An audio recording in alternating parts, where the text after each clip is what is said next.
Hello everyone, good morning. কেমন আছো সবাই? মুগ্ধতা অ্যান্ড মি চ্যানেলের নতুন আরও একটি ব্লগে তোমাদের সবাইকে স্বাগত জানাই। আশা রাখছি যে যেখান থেকে আজকে আমার এই ভিডিওটি দেখছো তোমরা সবাই খুব ভালো আছো এবং আমিও খুব ভালো আছি। আর আজকে হচ্ছে মঙ্গলবার, ঘড়িতে বাজে সকাল ওই 7:30টার মতো। তবে চলো আজকের ব্লগটা আমি এখান থেকে শুরু করলাম তোমাদের সবাইকে সঙ্গে নিয়ে। আশা রাখছি তোমাদের একটু হলেও ভালো লাগবে। আজ তো আমি ঘুম থেকে উঠেছি ভোর 5:30টায়। তো ভোর 5:30টায় উঠে না সংসারের কাজকর্মে আমি হাত লাগিয়ে ফেলেছি। আর এই পর্যন্ত কিন্তু আমার অনেকটাই কাজ হয়ে গেছে। আর এখন আমি চলে এসেছি ঘরগুলোকে একটু ঝাড় দিয়ে নেব। তো ঘর ঝাড় দেওয়া আর মোছা আমার কাছে মনে হয় অনেকটা বড় কাজ। আর তার সঙ্গে কাপড় কাচা, এই তিনটে কাজ যদি সকালে আমার হয়ে যায় আমার অনেকটা শান্তি লাগে, আমি অনেকটা হালকা হই। কারণ এই কাজগুলোতে না অনেকটা আমার সময় লাগে। তো ঘরের একদম কি বলবো, মানে জায়গায় জায়গায় মানে ঝাড়ু দেওয়া, সবটা জায়গা ঝাড়ু দেওয়া, ভালো করে মোছা অনেকটাই সময় লাগে। তো যাই হোক, সেগুলো তো করতেই হবে, কিছু করার নেই। আর এখন যা গরম পড়েছে বাইরের, না দিনটা খুবই কি বলবো, একটা মেঘলা একটা দিন করে রেখেছে, সেভাবে একটা রোদ এখনও ওঠেনি। আর আরও যখন সকালে আমি নিচে গিয়েছিলাম ওই ধরো 6টার সময়, তখন তো নিচে গিয়ে দেখি মনে হচ্ছে যেন এখনই বৃষ্টিটা নেমে আসবে। তো বৃষ্টি তো হয়নি, কিন্তু মেঘলা মেঘলা করে আছে, কিন্তু ঘরের ভেতরটা যে কি গরম আর কি বলবো। আর এই তো দেখো আমার ঘর ঝাড় দেওয়ার পরে না চলে এসেছি জামা কাপড়গুলো কাচতে। সেটা তো আমার প্রতিদিনই থাকে। আর শুধু আমার বলে না, প্রায় প্রত্যেক বাড়িতে দেখি সবাই কিন্তু রোজ জামা কাপড় কাচে। আর এটা আমাদের মানে সবারই থাকে আর কি, 2, 3, 4টে করে কিন্তু আমরা সবাই রোজ জামা কাপড় কাচতে থাকি।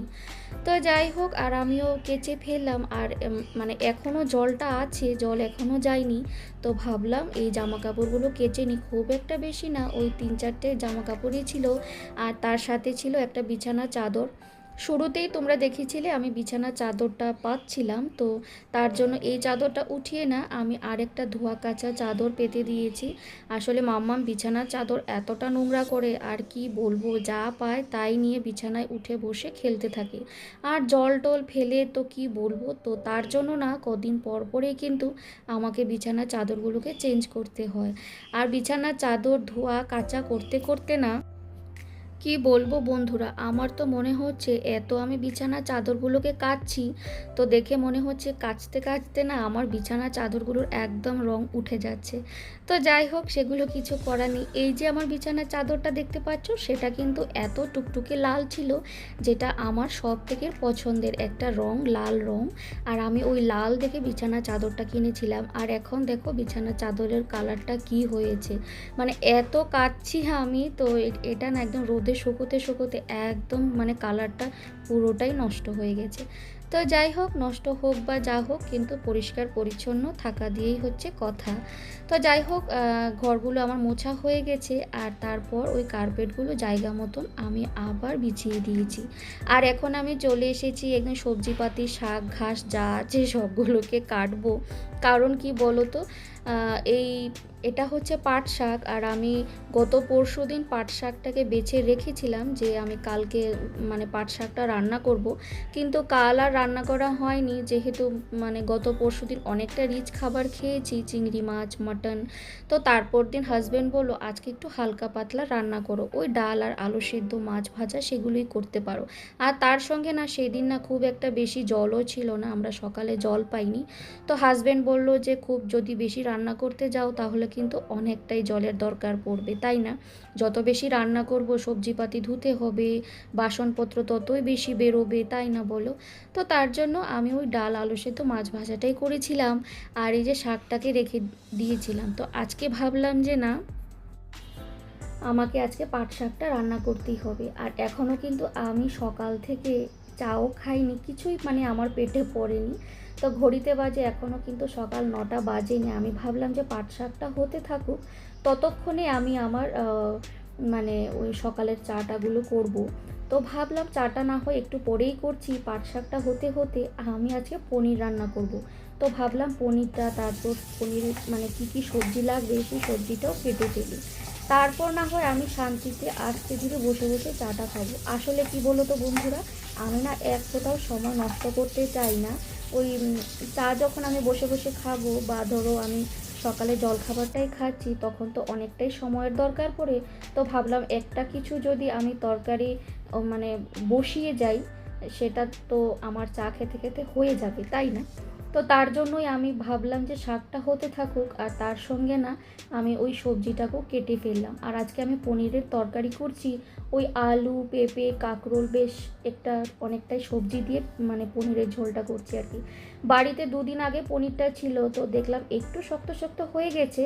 তো নুন হলুদ দিয়ে পনিরটাকে হালকা করে ভেজে তারপর না আমি গরম জলে দিয়ে দিয়েছি। তাতে করে কি হয়, পনিরটা না অনেকটাই সফট থাকে।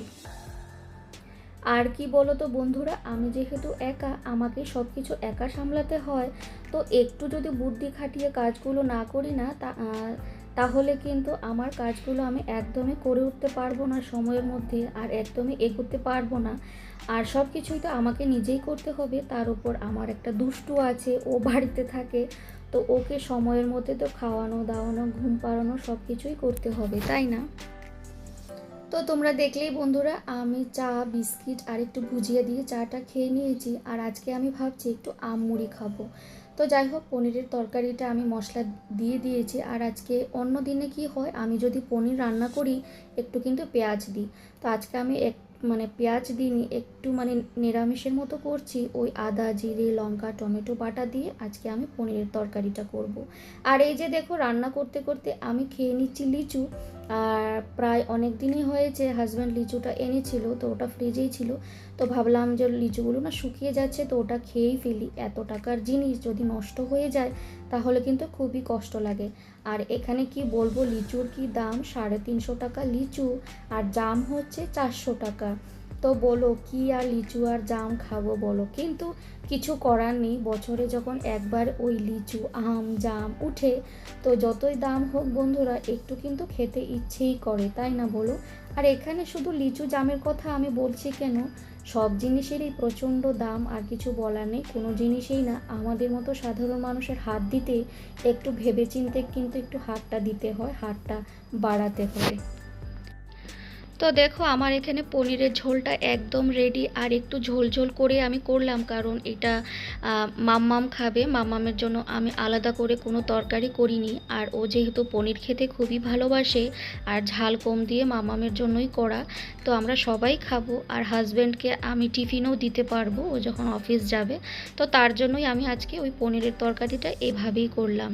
তো দেখো, আমার রান্নাবান্না শেষ। আর মাম্মামকে তো তোমরা দেখতেই পেলে, ওহো কিন্তু রান্না করছে বিছানার উপরে বসে।